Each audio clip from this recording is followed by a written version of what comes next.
Welcome to the Fearless Floyd Show. As always, I am your host, Fearless Floyd. And again, I'm proud to present Noel Benoist, former NSA whistleblower, author, co-author, 200-year plan with the late FBI whistleblower Ted Gunderson. Today, we're going to discuss his involvement with the movie The Quick and the Dead. And I'll be right back with Noel Benoist. And I'm back. All right, I have Noel ready to come on stage. And without further ado, Noel. How you doing, sir? I'm too stubborn to quit, so every day is a great day. You know, I woke up in this life breathing, so that's a good day. Right. Yeah, I totally understand that. All right. Well, it's Labor Day 2024. So I just wanted to document that for everybody, what day it is, because there's no telling when this video is going to be published in the public realm. So today we're going to talk about your entertainment industry activities, and mainly with The Quick and the Dead, that movie, right? Mm-hmm. Yep. Yeah. Okay. Before we jump into that, tell the audience a little bit about yourself, who you are, so they don't think you're just an actor or an extra in movies, but you actually have a real interesting history that everybody should know about. Well, you know, it was, God orchestrated my life and prepared me for things to come because I got interested in music and I was interested in movies and acting and everything. And that actually ended up being talents that I needed when I got into service. And he saw to it I had the father or dad that was the right guy, because my dad was the youngest colonel promoted, full bird colonel, and not rifted after the war. He held the Normandy Day invasion records on his person 24/7. You had to have orders signed by the president to see them. So that part got me interested in spy work. And I loved God and country. My whole family was God and country. And I also had basically my Lakota Sioux side, which taught me tracking, many outdoor skills, warfare, all kinds of stuff. The family was perfect for an environment for me to be raised for my first like 18, 19 years until I went in service and be ready. And I joined the Cub Scouts, Boy Scouts, and I was in choir in elementary school. At between 4 and 5, I ended up singing Rudolph the Red-Nosed Reindeer for something like 3,000 to 3,500 Elk Club members in Reading at their Christmas get-together. And so it's like, I mean, I can see in my life just God at work. And my interest in movies, and I got into doing imitating people, John Kennedy and things like that. And I got into comedy routines, and I did good at it. And matter of fact, one of the things I used to impersonate was Louis Armstrong. And Woody Strode, the famous actor, really, he had over like 108 Tarzan movies. He and Kenny Washington were the first two blacks to play pro football. I would stay at Woody's place whenever I was in Hollywood, and he was a great friend. I call him Papa Woody because I kind of fashioned my character acting after Woody, because I saw him in Tarzan movies and I saw him in various westerns and everything, and he did all of his own stunts. And so God has just led me to people who were great. I ended up my dad's best friend in school, also a protege like my dad. My dad was one of the youngest kids ever, if maybe the youngest, to go from the Lassen County and Susanville area as a protege to University of California. And his best friend was Judge Eaton, who went to Harvard. So I just got all of this all my life. So I had all this vast knowledge, and I had to cook when I was young because my mother had an accident, and she was a beautician, but she had to go through all kinds of therapy to get her arms working again and everything. And so I was cooking, at like 4 or 5 years old. So I learned, and my family, Italians and American Indians and French. So I had all of these dishes that I could cook when I was very young. So God just made me kind of like a jack of all trades and a master of many. Now, my dad also was a genius. I mean, you could take my dad, you could put a 16 to 20 foot or whatever long wall with numbers 1 inch high and fill the wall with them and have add, subtract, multiply, and all of that. And he wouldn't go column by column writing on the bottom. He would read it and write the answer left to right on the bottom. He had something like 3 engineering master's degrees by the time he was 19 years old from University of California. And so I'm a hybrid. God hybrid me for doing what I do. And I never cared about if I was in the limelight or not. I just enjoyed doing it. So consequently, that may be a good spy too. And a lot of people, I've been basically under the radar until now. And I'm coming out more or less because I promised Ted Gunderson that if they got him, I would carry on and I would come out. I got Ted involved in all of this when I was in national security. I was the head for all matters of national security between MJ-12 and all others. And MJ-12 was appointed in 1947 by the National Security Act. They had autonomy and they had the power to remove sitting presidents, vice presidents, you name it. And as seat 13, if one of the 12 died or was incapacitated, couldn't make a meeting, then I was in their place. And if one of them died, I would take a seat and be permanently in that seat, and the other 11 would decide what seat I would be in. And so my name is actually classified until they're supposed to review it in 2055. Now, since my identity just got stolen, they've got some information. I pretty well stopped them, I think, but that might have an effect on some of the national security stuff, and that we'll see how that goes. They'll have to watch it close, that's for sure. But I have always enjoyed helping others and putting others forward. I've never been one who wanted to be in the limelight per se. And of course, that worked on The Quick and the Dead. I was giving them lines and I was doing stuff. And the director said, "Can I use that in the movie?" I said, "Sure." You know, it's in the head, not in the hands, came from me. And I said that to the kid when one of the shots we used. And the director said, "Oh, I love that." He said, can I use that in the movie?" I said, "Sure. I mean, I'm here to help the movie succeed. That's what I'm here for." And unfortunately, the director and the camera director loved me, and they were boosting me so much. Woody Strode said, "Noel, if your stuff makes it, you'll get Best Supporting Actor." But I decided to try that because when I was undercover, if they didn't believe my act, I was dead. So I figured, well, I had to be a pretty good actor because I made it through a lot of undercover situations and I didn't die. But as a matter of fact, they never even had an idea that it was me. And I didn't come out before now either because I put some pretty heavy duty people behind bars for a long time.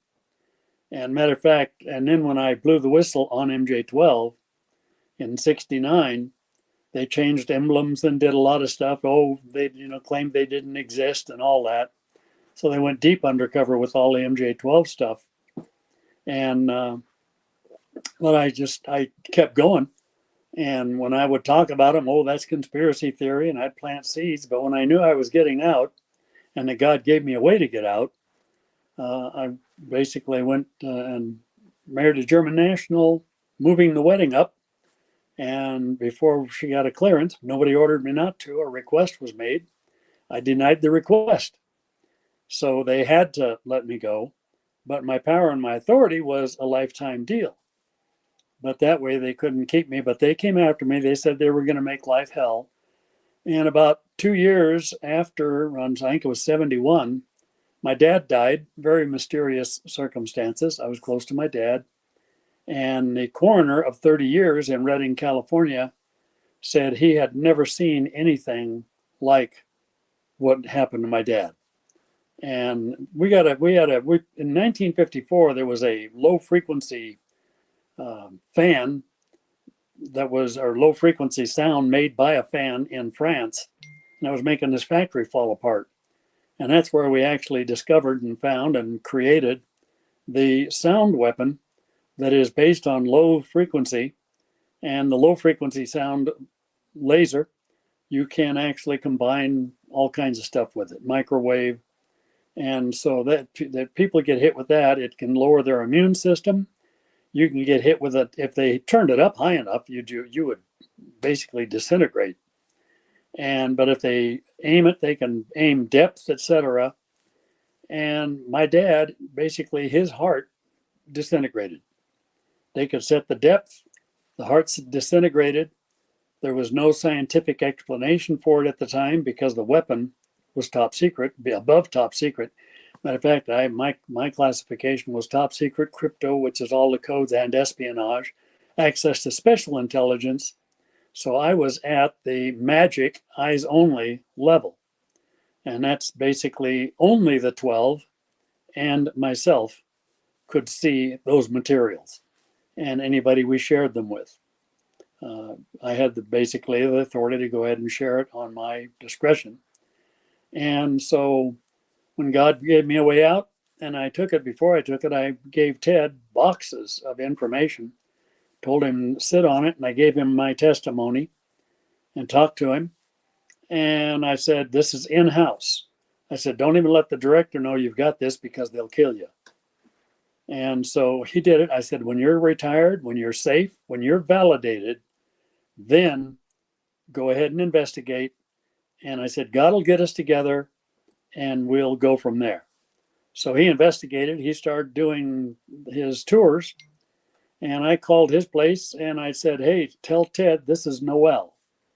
And at the time, I was in Apache Junction in this room that I'm in right now. And I just gave him my number. And I got a call 5 minutes later, and Ted said, where are you? I said, I'm in Apache Junction. Where are you? He said, I'm in Los Angeles. He says, we need to get together and do a joint intel report. I said, amen. And I said, guess what? He says, what? And I basically asked, well, I got a room ready for you. When can you be here? And we had a little conversation along those lines. And he says, man, he told me, he says, at that time, I didn't remember this when we talked about it once, but he said, how do you stay one step ahead? And I said, God leading, Ted, because God knows where people are going to go. And I mean, I can see God leading in my life. I have done things that just put me in the perfect position. I met John Kennedy at Whiskeytown Dam dedication. And before that, I went downtown because God told me to go downtown, buy a black suit, black shoes, black tie, white shirt, etc. Bought everything God told me to, wore that, parked on 299 and walked in. 2 black suits are coming out. I said, afternoon or good morning, gentlemen. I said, you ready for the day?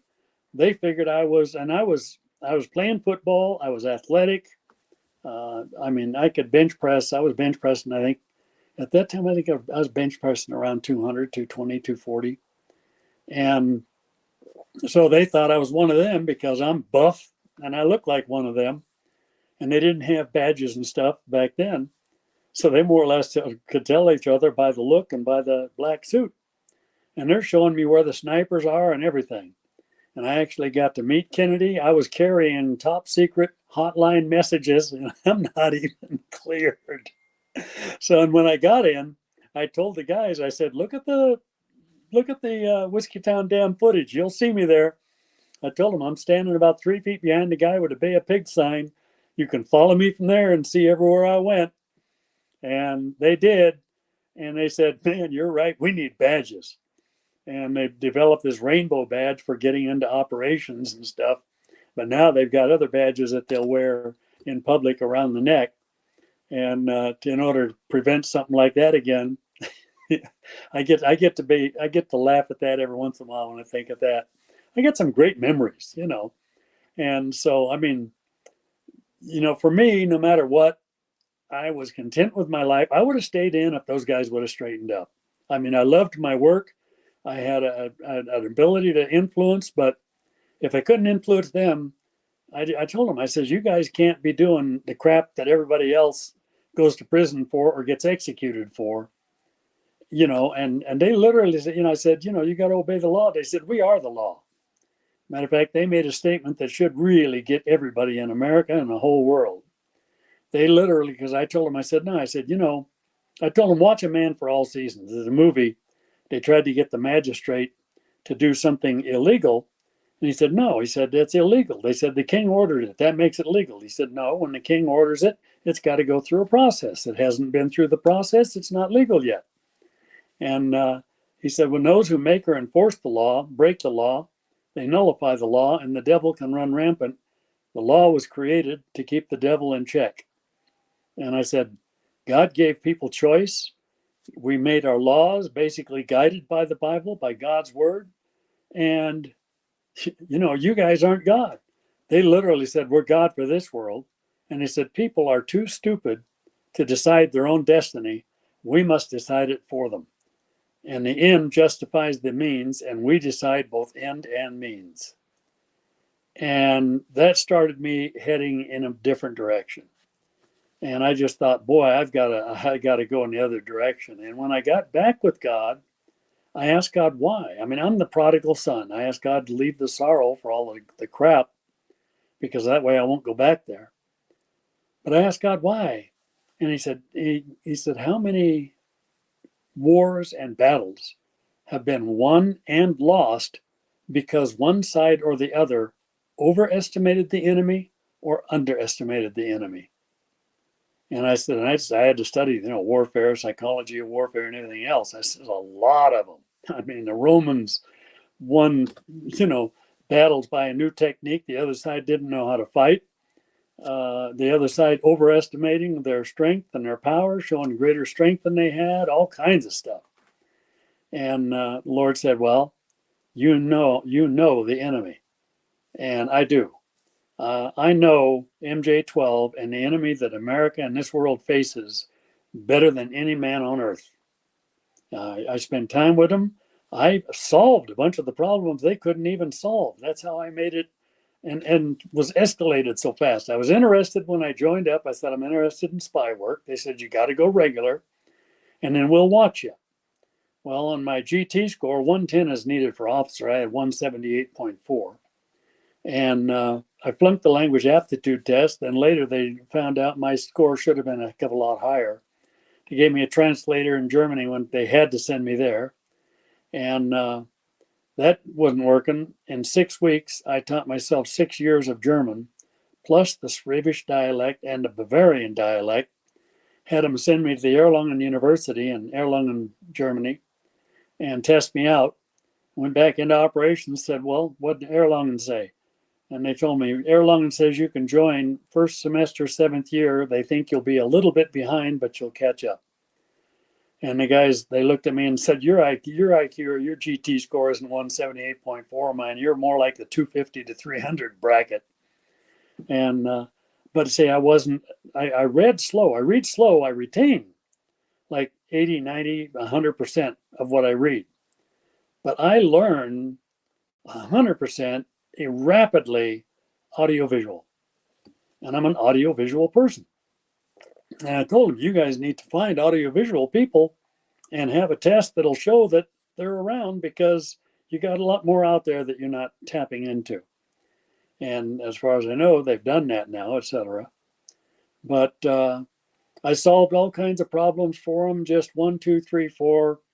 And matter of fact, people can look up Walker Family of Spies. And I was in Germany, 67, 68. I think I went to Germany. I think it was 68.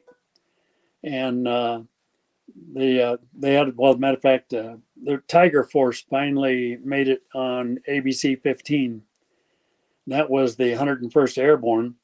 The first deployment over there, the 101st Airborne went, got things ready, and unfortunately the colonel that the group was with, the battalion that I was with, he landed them 28 clicks off course. And so he lost the entire battalion. He landed them on a communist strong-held beach about 28 clicks away from where he was supposed to be, and he wouldn't listen to me. I didn't think we were in the right place because of a couple of boulders that were very close to the ship and in the water. Didn't matter close or not. Anything that's in the water ship can hit has to be on the topo. They weren't on the topo. Skyline looked right, but the topo didn't show any boulders. And he refused to go ask the skipper of the boat for the longitude and latitude off the Loran. So he lost them, and that's how I ended up in internal affairs. That was my entry point to internal affairs, because I graduated something like 4 or 5 Army Security Agency schools, second in my class on one, first in my class on the other 4. I graduated infantry, top of my class for basic and AIT, Ranger, and they put me in the toughest infantry commander in the entire infantry, Captain Springer. And Captain Springer, you got 100 points for your performance, and you got 100 points for your knowledge. And then they take that and they break that down, and you got 5 evaluations. And the highest he had ever given, basically, it was like either 75 or an average of 75. And I had 198.5. And when he called me in for eval, he said, Benoist, he said, nobody's perfect. And I said, well, sir, I hope I never gave anybody the idea. I thought I was, because I know I'm not. And he said, no, he said, it's eval time. And he said, I just wanted you to know that because nobody is perfect, I had to dock you a point or 2. And I said, oh, that's okay. I can go along with that. And he said, but I want you to know, in my command, I never saw any imperfection. As far as I'm concerned, your time here was perfect. And I said, well, thank you, sir. So I got a Army commendation and a presidential citation for that. But once I went into Army, and then they came to actually OCS to get me and take me to Army Security Agency school. I said, you come with us. You were never here. We'll take care of your commission. That's why my DD 214 shows U.S. Army RA, which is regular Army, but 2 letters after that, MI. MI is military intelligence. And it's U.S. Army RA, then my commission, my contract as regular Army ended, and my contract as military intelligence started. That's why it's RAMI. Regular Army, if they're enlisted and they in the intelligence field, that was U.S. Army RAASA, Army Security Agency. And so MI proves I was an officer because all MI were officers and all MI were under National Security Agency. So, and I excelled there. So the National Security Agency top people got interested in me. And when the stuff happened in Vietnam, they said, well, we're going to put you in an internal affairs position for us. And they made me a captain. And in my field, you don't have to have time and grade. If you can do the job, and then you will be accelerated to whatever grade is needed for that job.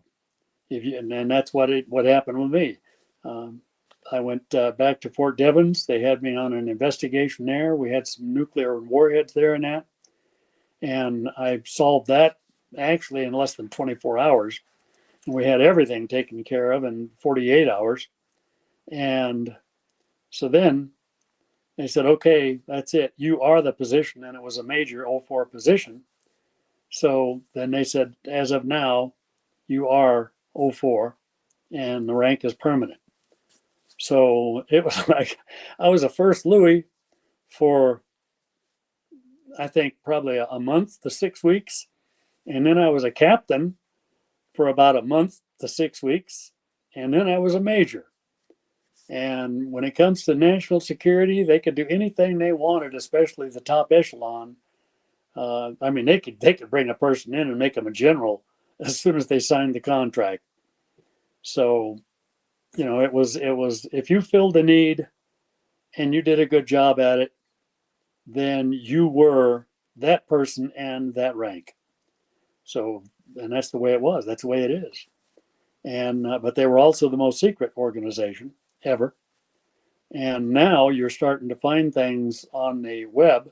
If people will Google MJ12, look for classified magic documents. Some of those have made it onto the web with declassification and everything. Majestic 12, the name is out there. MJ12, Majestic 12, and all that, same group. Basically, Illuminati before that. And so every time, and they started coming together when they saw how much power that the mob had, that all these mob organizations had when they syndicated. They saw how much power they had against the government, and they said, hey, we need to syndicate. Basically, they got together with all these different groups that would love to be like world leaders, change the world their way, rule the world their way. And they all agreed upon a main group. And then that main group chose 12 to lead the group. And they were Americans at the time. They all agreed upon having Americans, even though some of the group were foreigners. They would actually have their that I had a week's lost time, so once in a while I will mess up names. I'm the world's worst on names. Matter of fact, the other day I messed up with Bloomberg and Bill. Oh man, now I got myself messed up. Bloomberg and starts with a B, but they had their meetings at his house. I thought of it a minute ago, and boom, I lost it in a heartbeat. But I had a week's lost time because they didn't want me remember names. They tried to implant basically a false memory. They used losing all the men in Vietnam and people I killed and stuff. They used that, if I start remembering names, all those ghosts will come to haunt me. And I got that through another psychologist that I met who was a good person and didn't care about all the other stuff. And she came up with that, and that was right on. Bilderberg. They would have their meetings at their place, like overseas, I think it was. And then all of these people would come from these different countries and everything. And it started being noticed. So then they went to more secret stuff, and MJ12 would meet over here, and then they would have the others in as guests from time to time to update them. And they would go to visit them from time to time to update them. And so then that's it. Basically, the names kept changing to where they were known as MJ12, Majestic 12. And they started basically building the shadow government and doing whatever they wanted. As a matter of fact, they told me, we tell the president what we feel the president needs to know in order to get the decision we want. So they've been lying to presidents from Truman on. And they started out lying to Truman and basically deceiving him. When Roswell happened, they used that, scared Truman, and said, hey, how long have these aliens been coming here and basically taking genes from our people and maybe taking some of our people and then having them have baby on their planet, and how many people that look like us are actually aliens, and how many of them are hardcore communists and all this. So they convinced Truman, you need 12 people who are staunch, hardcore Americans, and we have got to have the power to remove sitting presidents, vice presidents, senators, congressmen. That way, if we find an alien, we can remove them, and no matter what seat they're in. And so Truman granted them that power and that position. And in 1947, they officially became MJ12 or Majestic 12. Another name for them is MAGCOM. And matter of fact, when I took the American Indians to Washington to go ahead and protest, help them protest American government taking sacred soil, the Secret Service pounced on us. My cousin Marvin Young Dog can validate this. We had this big tube, and they had this big banner in it, about 500 or more signatures on it from keepers of the sacred sites and tribal chairmen and everything. And it was in this big tube, and I said, there could be a rocket launcher in there. They could be a nuke, And as big as that tube was, it'd take out 10 city blocks in every direction. And so when we got there, yep, boy, the federal marshals pounced on us, Secret Service pounced on us, White House police pounced on us, the DC police pounced on us. We had an army. Whoom! And so they get out of the car. Don't touch the tube, you know. And I laughed at that one too because, I mean, I wasn't afraid of nothing. I knew we're okay, and my credentials were higher than any of them anyway. And so then this one big black guy, I said, hey, I said, take my DOD ID and run the number. Save us some time. You're not talking to me. You're talking to him. I said, okay, hey. He says, here, give this to your watch commander and have him run my ID, so save everybody some time. So he takes it. Pretty soon this one guy comes and he says, who's Benoist? I said, no, that'd be me. He comes up to me and salutes me and says, glad to have you here, sir. Pleasure to meet you. Here's your ID, sir. And hand me my ID. And then he hollers out, guys, he's cleared. This big black guy comes up to me and he says, I'm Secret Service. Who the hell are you?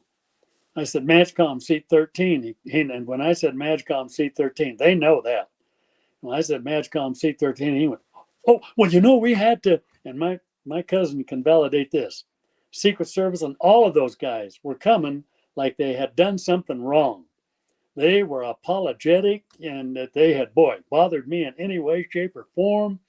And I gave him some of my reports on John McCain. John, I worked with him and I got him the Senate Hearing Committee for National Security chair, and I got him the chair for the Armed Forces Committee. His brain cancer, though, made him go the wrong way toward his last years. He did a deal with the Iranians on Freeport-McMoran. It was no good. Freeport-McMoran is Iranian-owned. They knew we were going to boycott them, so they bought this Australian-English company, and they revamped it. So they got the preferred shares. The preferred shares get the profit, and they decide who runs the company. And then common shares get the value of the company divided. So all the millions and mega millions that the company made went to Iran. And they say they're going after copper because then basically they pretty much break even or make just a little bit. But all of the consequential metals, platinum, silver, gold, you name it, palladium, they pay no taxes on it. And so basically they leave these great big holes that are a chemical nightmare. And then American taxpayers have to pay to try to keep that under control for hundreds of years, maybe thousands of years. And so we end up paying more than they made for the profit that they made. And that irked me. But I also, during of course, you got the psychedelic stuff started in Telegraph Ave and the Forum in Berkeley. And I was on that. And then I found out that they gave like 18 to 24 people LSD just to see what it would do to them. And they were not volunteers for a program. They were private citizens with constitutional rights. So it was just like one thing after another, after another, after another, until in 69, I said, that's it. I said, you guys are going to obey the law or I'm gone. And they said, you signed a life contract. You don't get out unless we let you out. We'll use your brain in a jar. We'll use you in a wheelchair. You belong to us. And I said, and I was up for like re-enlistment officially or whatever. And they said, you process through personnel. We'll give you your reactivation papers when you walk out the other side. And we'll give you duty that's a lousy duty. You won't have the seat you've got now. And you won't have all the privileges, etc. And I said, no, you won't. Well, because God gave me a little revelation. You're engaged to a German national. Nobody ordered you not to marry her. If you marry her and they don't give you an order, you're free and clear. And I said, no, you won't. And they said, how do you figure? I said, watch me. They said, yeah, you watch us. We'll reactivate you. I had like something like 7 MOSs, which is kind of like a little doctorate degree in my field because they were specialty fields. I was a profiler, psychology, and I studied law and I had that. studied the psychology of military warfare and studied all the warfare, and I had that. I had degrees with all of the communication stuff, teletype, and all of the radio stuff, and RFDF, and all of that. And I had the whole works. And he said, you're, 7 primary MOSs that are crucial to the defense of America.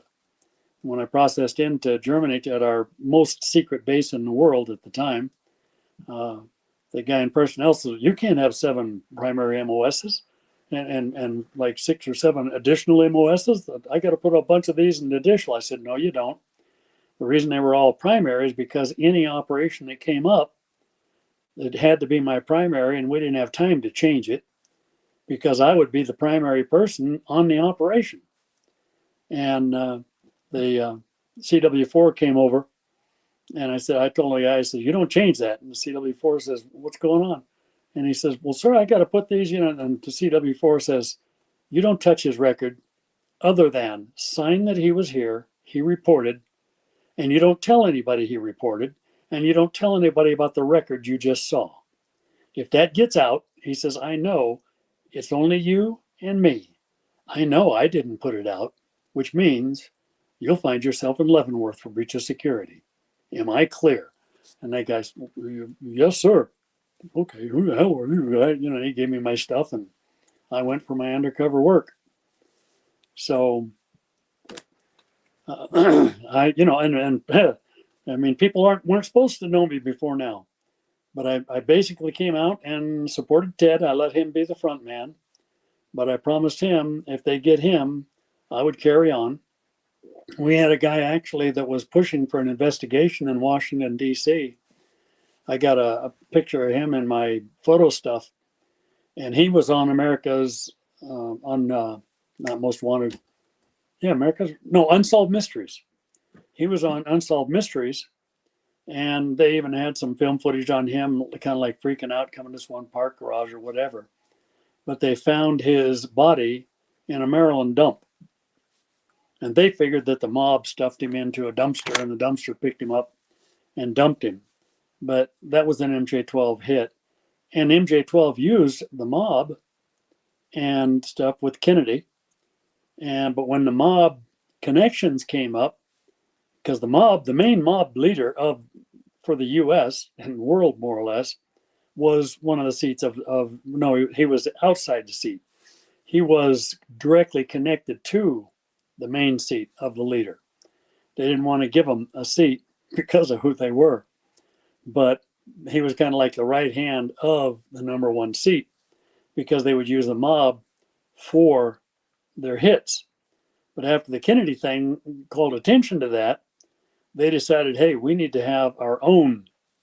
And so basically they started training and contracting with CIA, snipers and stuff like that were of a psychological frame of mind. They will do anything they're ordered to do. And they figure if they got an order to kill somebody, that person deserves to be killed.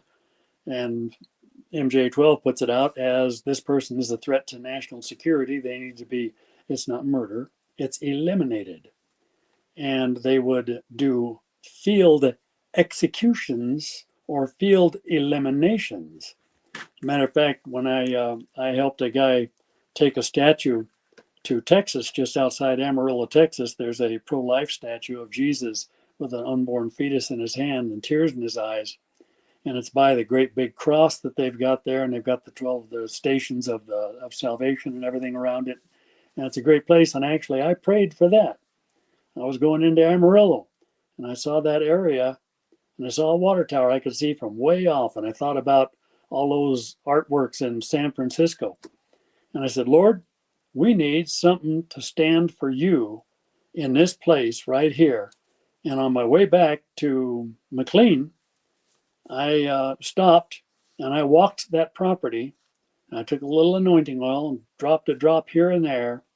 And I said, I claim this property for the Lord. This is going to be like that place in San Francisco with all those statues and dinosaurs and everything. But this is going to be God's presentation. And they've got something like a 240-foot high cross there, It's gorgeous. It's beautiful. I met the guy. He was in Florida. We had went up and balloon stuff there and everything. And I mean, it's amazing the stuff that I have been in, and I'll pray something and God does it, and I just, and one time, matter of fact, I asked God, I said, why, you know, and God showed me that I always loved him.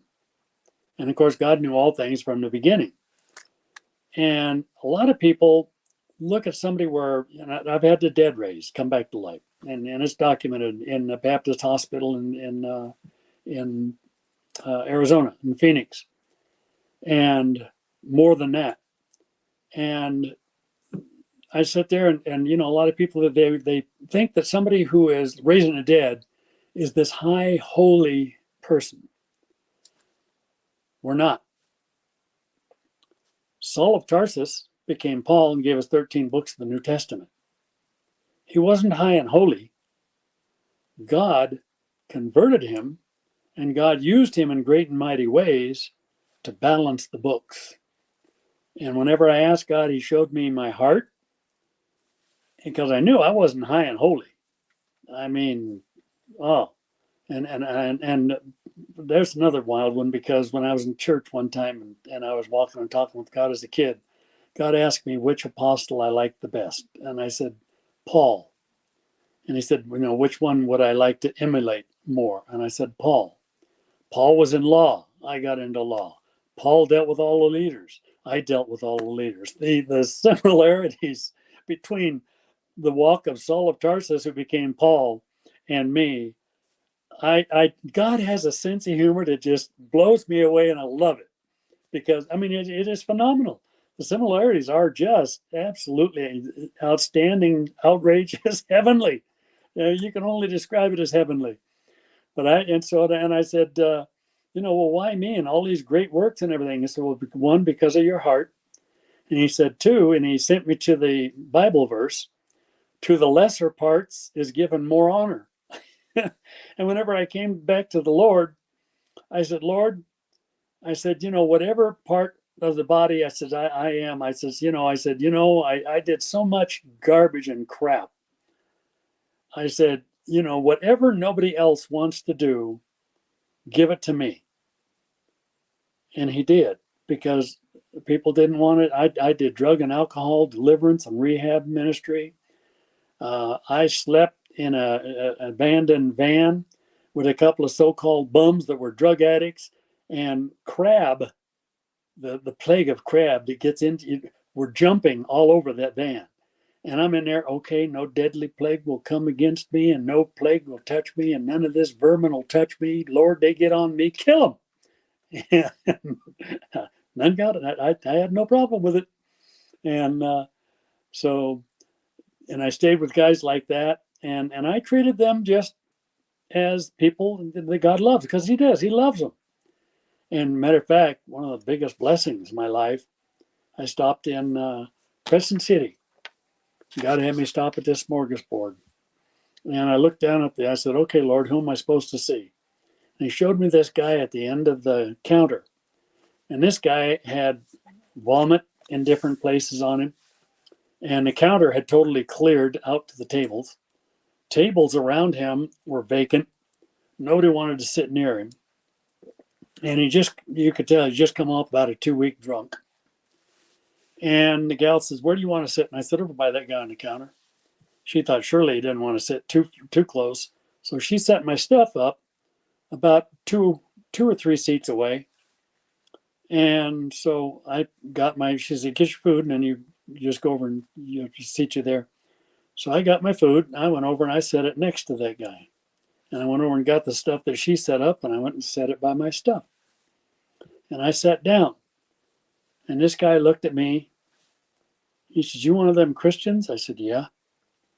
He said, born again? I said, yeah. Led by the Spirit? I said, yeah. He says, I thought so. I saw you driving in the parking lot. Now, driving in the parking lot, I had my old 63 Chevy truck that I was living in, and it had a homemade camper shell. But on each door, I had a big cross, and it had no God, no peace, N-O, and it had no God, no peace, K-N-O-W. One side of the cross, the other side of the cross. And he said, I saw you coming in the parking lot. He says, you're here for me, aren't you? I said, yeah.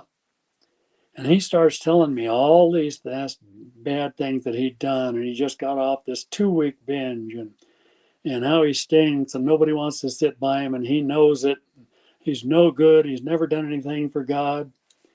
And while he's talking, I had already seen this little poem, Footprints, and it had just come out not too long before that. And I wasn't thinking of it at the time, but later there's a little memory thing that comes in that puts it all together. And I'm getting in my mind footprints, footprints, footprints. I said, okay, Lord, I'll tell him about footprints when he finishes his story. So he kind of finishes his story, and I said, man, did you ever see that little story or poem, Footprints? As humble as he could be, with a tear in his eye. He said, yeah, I wrote it. He said, well, I didn't write it. He said, Holy Spirit wrote it. I just left it in the church. And I remembered Crescent City, California. God had me pull into this frame shop, and I didn't know why. I walked in, and the brethren from the church, the Assembly of God at Crescent City, were in that shop, and they were framing this. They said they found this beautiful story, wonderful story, no author on it. They were framing it, and they were sending it out to be published.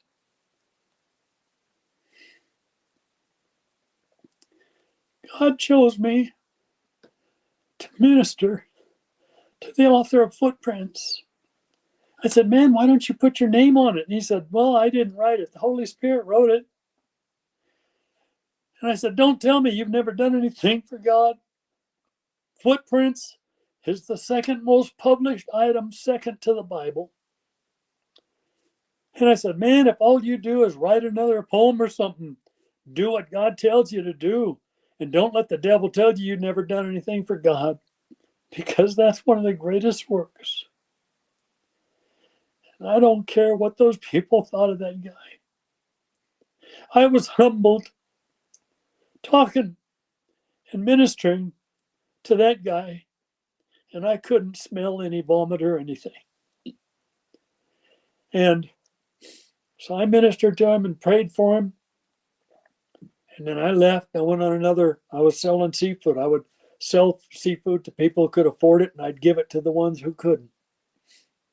I had whole fish that I'd buy cheap, and I'd give it to people who couldn't afford much, and they'd have a whole fish dirt cheap and be able to have a really nice meal. And it was all fresh. I got my stuff fresh. My stuff, I was setting up selling it, and it wasn't 24 hours out of the water. So it was a lot better than what you get in the market. So I made my loop, and I stopped in Oregon. I was a Christian brother, chainsaw carver. Make statues and stuff down there, Bigfoot and grizzly bears and stuff like that. And I stopped there and I knocked on his door. He didn't answer the door. The guy I ministered to in Crescent City answered the door. Chainsaw carver got a place across the street. He was now in the chainsaw carver's apartment, and he was doing the Bible studies, alcohol clean, and serving God. And people need to know. There's people out there, you need to hear their testimony. There's a Bible verse. We overcame him, talking about us overcoming the devil by the blood of the Lamb and the word of our testimony. There are people out there that don't look like much, but they got a testimony. They don't feel like much because they don't realize they've done something for the Lord and they can do more. They need to know they can do more. They need to know they are not who the devil tells them they are. They need to know that if they step out, God will be with them. Faith is counted as righteousness. When we don't have faith, when we doubt, God isn't there, because God blesses and is in the presence of faith. That's the difference. God will do a miracle through every Christian on this earth. He's no respecter of persons. You got to tap into God. Do what Jesus did. Jesus said, I go where my Father sends me. I don't go where I want to go. I say what my Father wants me to say. I don't say what I want to say. I do what my Father wants me to do. And we do it step by step. If you pray for somebody and you don't see results, ask God what next. Keep asking God what to do and what to say next, and keep that up step by step by step, no matter how long it takes, until the miracle manifests. Some miracles will manifest, bam, right now. Some miracles might happen over a month or 2 or 3 or 4 or 5 or 6 or a year or 2 or 3 or 4. Some of the people I knew when I was in would definitely call it a miracle that I'm serving God. And by the way, I mentioned Roger Grinstead, and I think I can mention him because he goes to the Catholic Church up in Oregon. I think it's by Roseburg, Oregon, or something like that. I got his address somewhere. But Roger, I called him my Q. He kept my fancy mega $1 million equipment running. Anything I needed electronically, etc., and computer-wise and everything.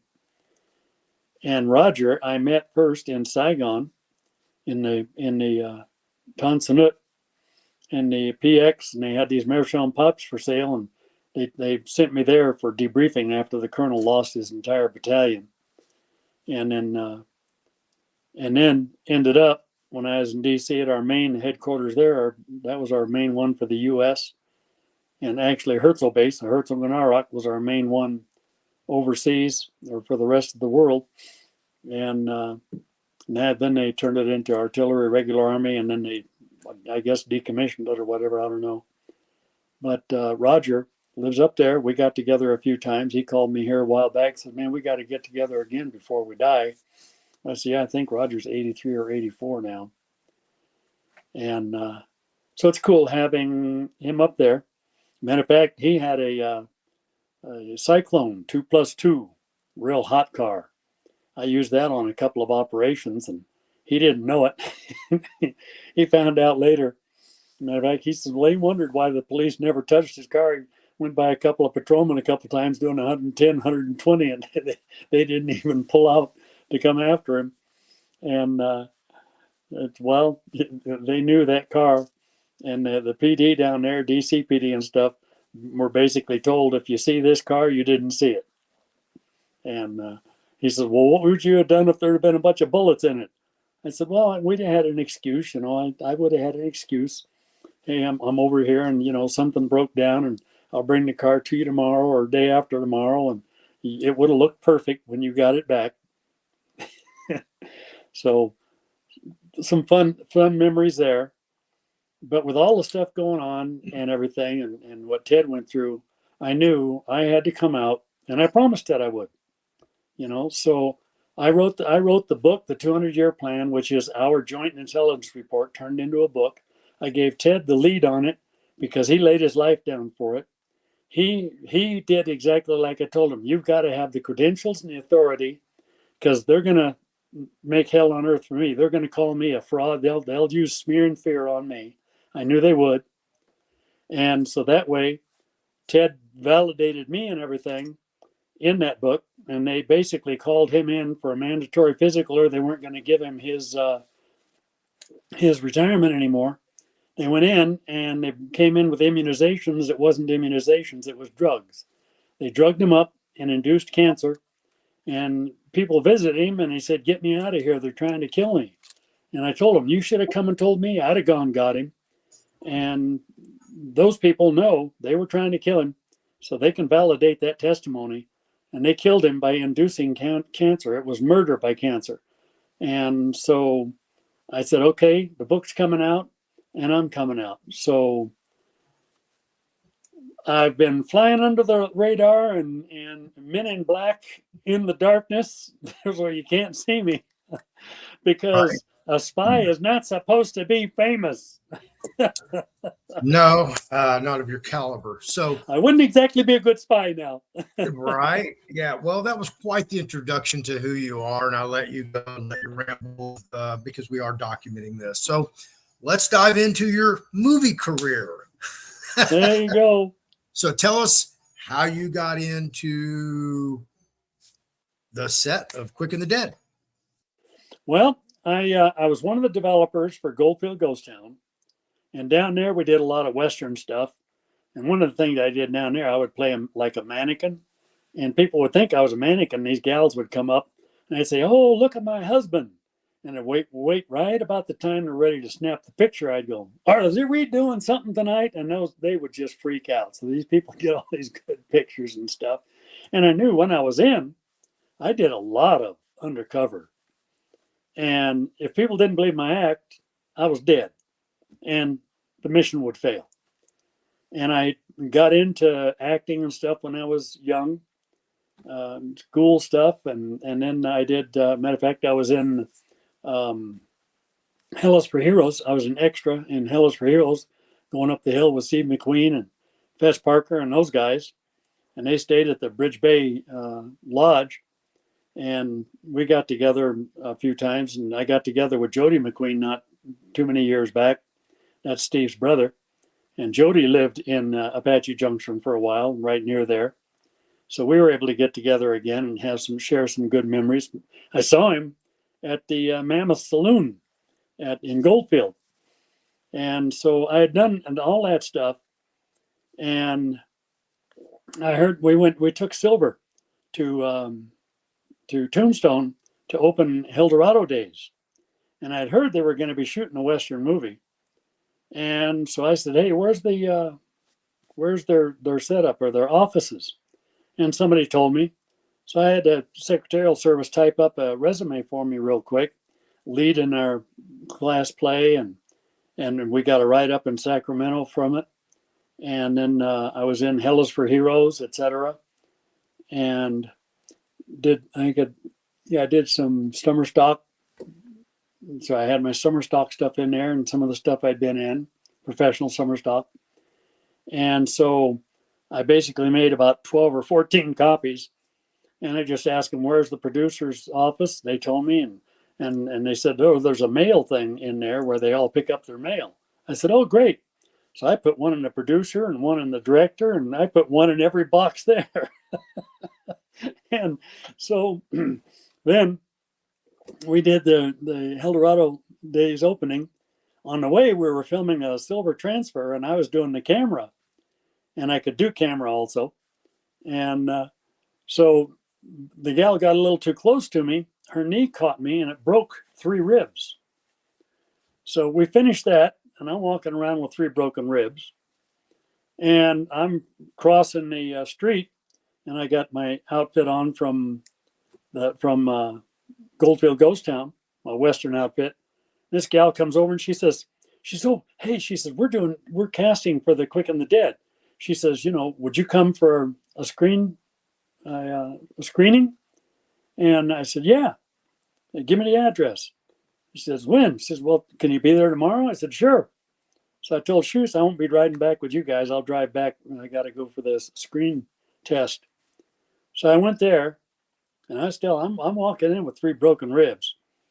And so when I went there and I played like, then she says, "Okay," she says, "play like you're coming into a saloon and stuff, and order a drink. Here's your table and all that."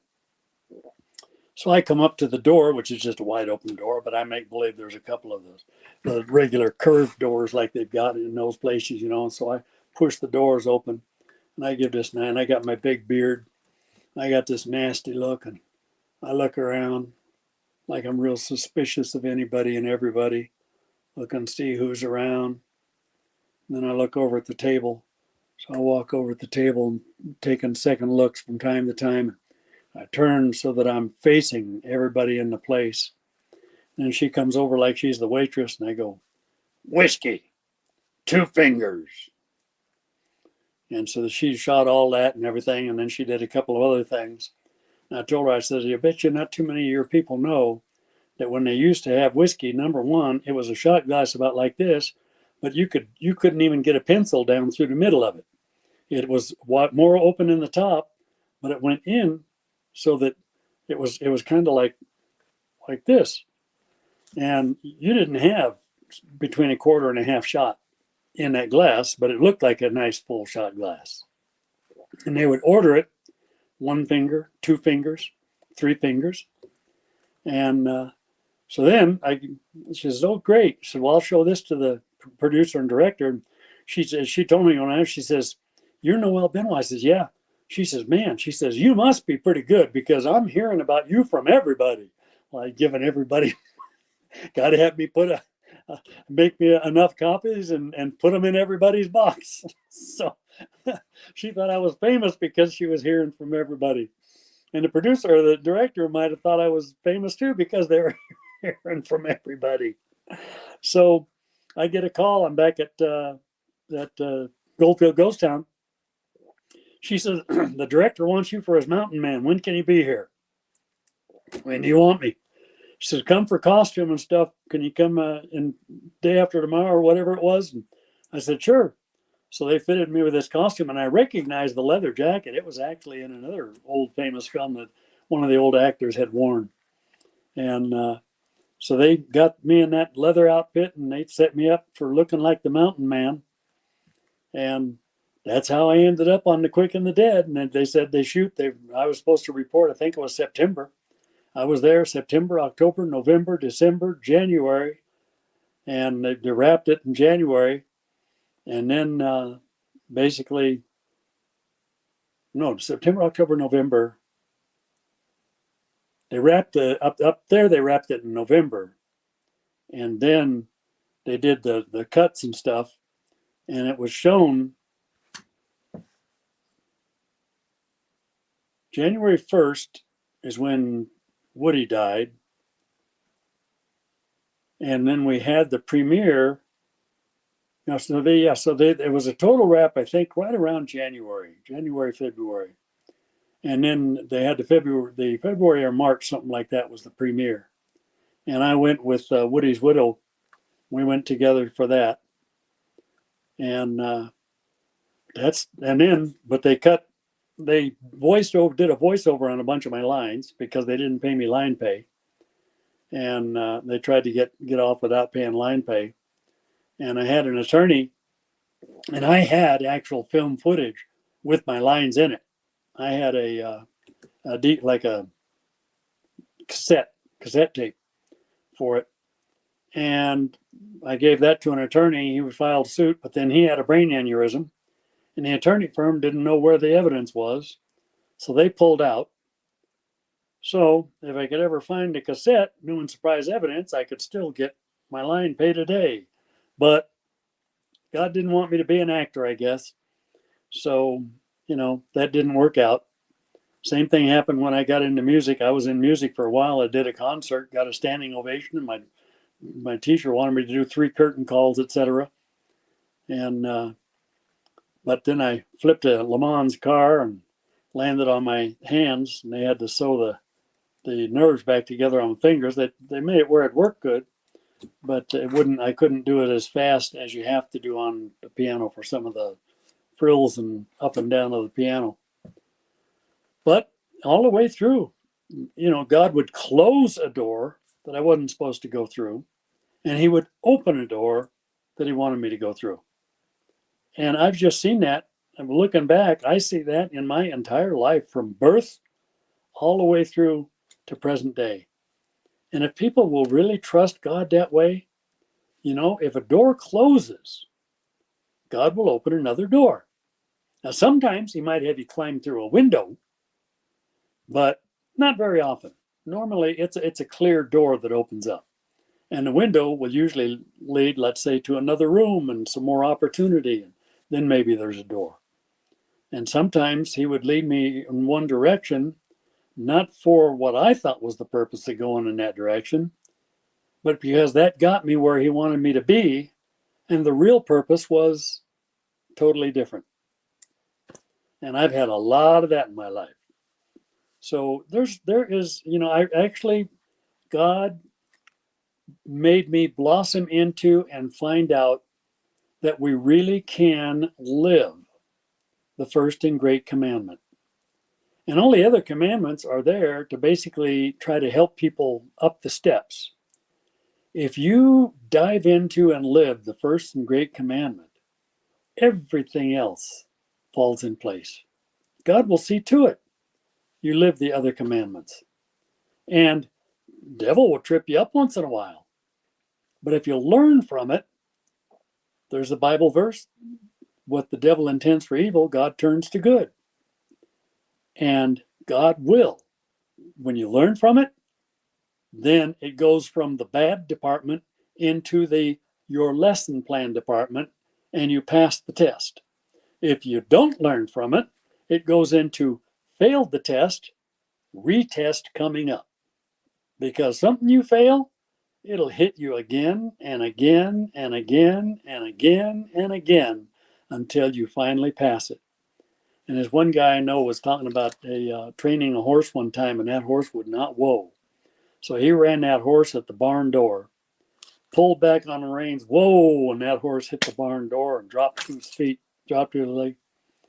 And so he backed the horse up, got it back, ran that horse at the door again, whoa, and that horse just planted all fours after a couple of times. He said it took 2 or 3 times. And I said, man, I started laughing. I said, you know what? I hate to see the horse basically suffer that way. But I said, I see me as the horse and God as the rider. That was my life. Hit the door, boom. Hit the door, boom. Hit the door, boom. And finally, whoa, put on the brakes. The door's coming. I've been very stubborn in my life, but see, God loves stubborn people. Saul of Tarsus was very stubborn. I mean, he went to the magistrates and the Sadducees and the Pharisees and all that and got letters authorizing him to take Christians and put them in the lion's den, take them to the gladiators, etc. So, you know, God uses people who don't think they're usable, and he loves stubborn people because when he gets us in a right line, it's almost impossible for the devil to get us back out of that line. And that's, and it's all, I mean, it's God all the way. I wouldn't have anything, be anything, do anything, or, whatever. My birth started, and that's where things started too. My birth, God told me he saw to it that I was born in a way that people would know it was a miracle. My mother and I were guaranteed to die if my mother got pregnant again. My dad wanted to take her to Holland for an abortion, and she said, I would rather die knowing I tried to have the baby than live knowing I killed the baby. And that he put me in the right woman for the right reasons, who was married to the right guy, and I had the right grandfather and the right great-grandfather right on down the line. I mean, God looks down through time and he sees where something will come to perfection. And he's the perfecter. We've got this here that we're speaking through, or like a microphone. And I am, let's say, the microphone or the camera, and God is the one who is speaking through that microphone. I'm his microphone. Boom. And in some cases, at times, I'm kind of like his camera. And people see me doing stuff, but it's God doing it through me, not me, not my power. I'm not a healer. Nobody is ever a healer. They can be used in healing, being used by God. God is the only healer. So now the devil can do counterfeit sometimes, but they're like here and gone, or there's like some magical trick to it. It looked like a healing that wasn't. And the devil will come and try to steal healings from Christians. That's why Jesus said, hold fast what I've given you till I come. You get a healing, hold it. You know you got it. The devil comes to try and steal it, rebuke him. You can treat the devil like a spoiled brat. You can be angry as all get out at the devil and be angry and sin not. Okay, you can let fly. The devil's coming and trying to lie to you. I've things weren't working in my house one time, and I mean nothing was working. I went through my house just basically casting out every spirit hiding any place and every place, cleansing that house, threw the door open. Now every last one of you go to hell, and I'm probably at the top of my lungs, and my neighbors are looking out like, who's coming out? Who's he kicking out? You see anybody come out? Yeah, no, I don't see anybody. You see anybody? I don't see anybody. Is he going loco? Has he gone off the deep end? I don't see anybody coming out of there. Man, that guy's seeing things. Oh boy, he's in trouble. But I went back in, the microwave worked, the stove worked, the radio worked, TV worked, everything was working beautiful. Spiritual powers are real. And spirits we can't see are real. Sometimes we can see them. We catch a shadow or whatever. See? And God will do it. We just have to let Him. We have to be a piece of clay in the potter's hand and let the potter make whatever the potter wants to make. And it will be beautiful. Noel Benoist, this guy, this flesh and bones human, ugly son of a biscuit. Oh, yuck. Man, I mean, he's one of those logs that somebody laid along the side of the road when they had to go to the bathroom. That's him. But apostle and prophet Noel Benoist, son of God, servant of the Lord,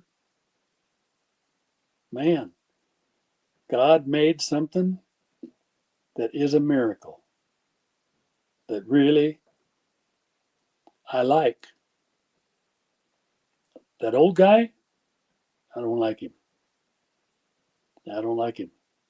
He had a core inside and some right reasons, but that's where those MJ12, they are the key to deceiving and being deceived.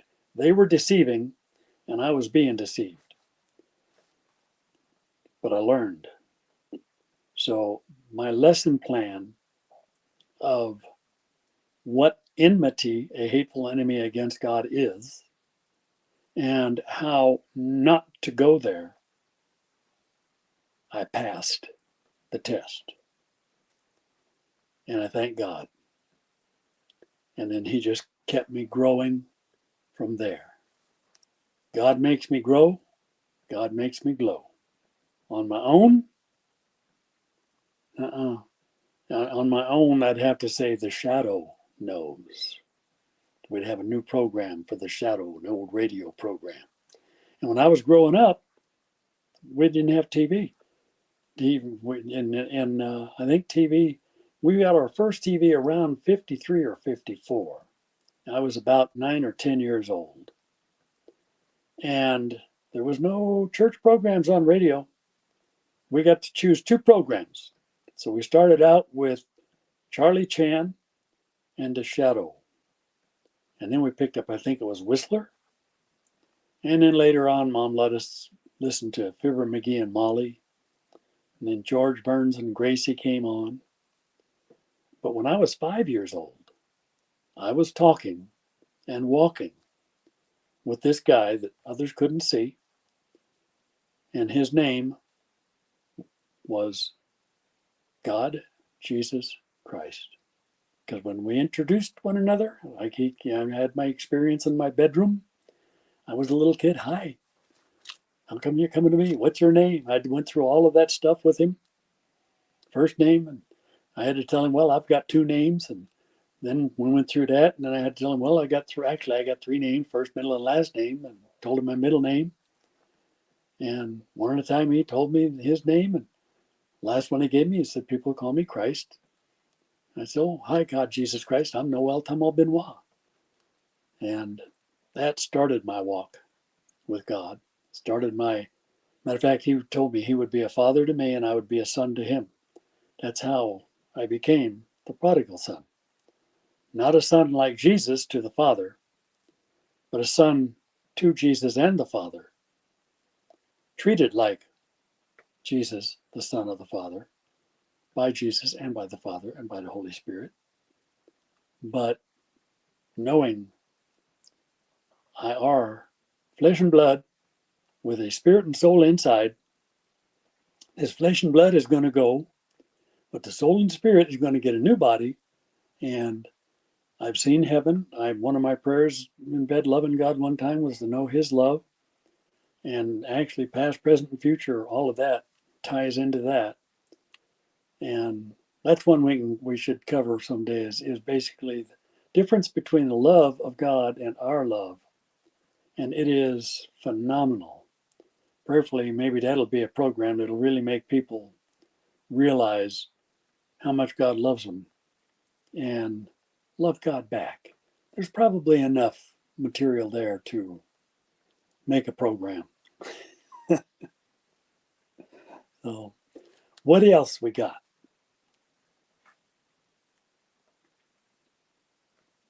Are you there? There we go.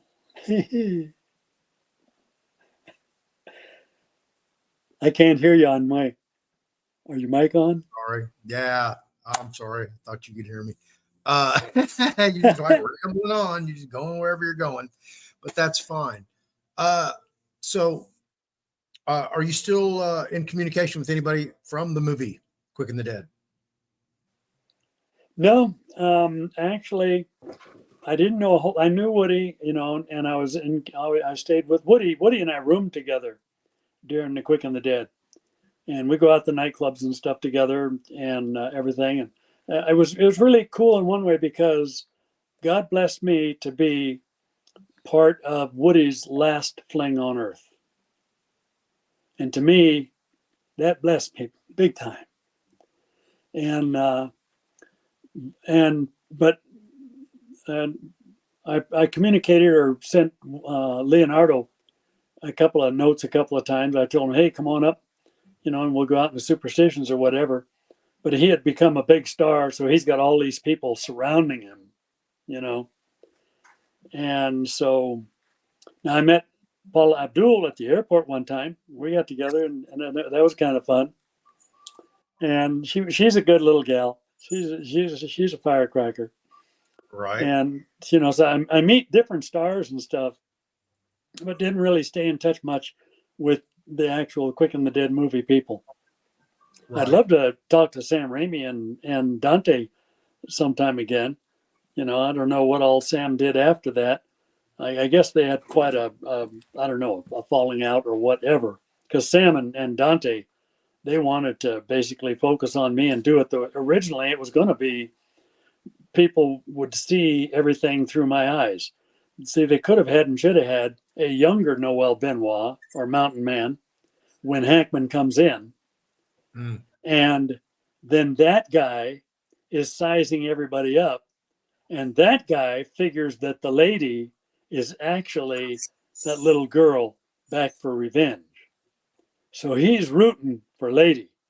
Right. That's why when Lady had the first shootout, one of the things I did, and it wasn't even really in the script per se, and Sam loved it, is I looked up at Hackman defiantly and I go, Lady did it! Lady did it! And even Hackman thanked me a couple times. He says, man, you just brought me right into character, and all that. So, but that's the movie business. Right. She was co-executive producer, so Hackman's a good actor. She spent more money reshooting half of the movie than it would have been to pay me. Oh. But it had to be about her. See, so it had to be through her eyes. She had to be the star of Memory. She had to be the star of Gunslinging. Yeah, yep. That was Sharon Stone's movie for sure. Yeah. So, unfortunately, ego many times trounces on and destroys the good stuff. Right. Absolutely. All right. Well, we've done about an hour and 20 minutes. So we're going to wrap this one up, keep it short and concise.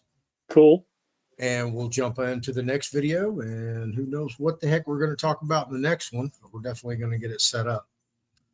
Yeah. So, Noel, Anytime you need more info to make notes on is what to talk about or whatever, you know. Oh, I've got them written down right here. Yeah. We'll discuss them after the video. So Cool. let me close this out and just hang on backstage. I'll be right back. All right, everybody, there you go. Noel Benoist. And you got to hear a lot more besides the Quick and the Dead stories. But this is the documentary on Noel and his life and all the different adventures he's been on. He will be back with some more shows. We're going to start doing some individualized topics and just on that topic. And I'm going to try to stay here and keep him a little bit more focused on the road so he doesn't veer off and continue to go. So with that, thank you for watching, everybody, and stay tuned for Noel appearing in the next video. I don't know when it'll be, but stay tuned. We're going to do a whole bunch of these. I look forward to doing them with Noel. Thank you and have a good night.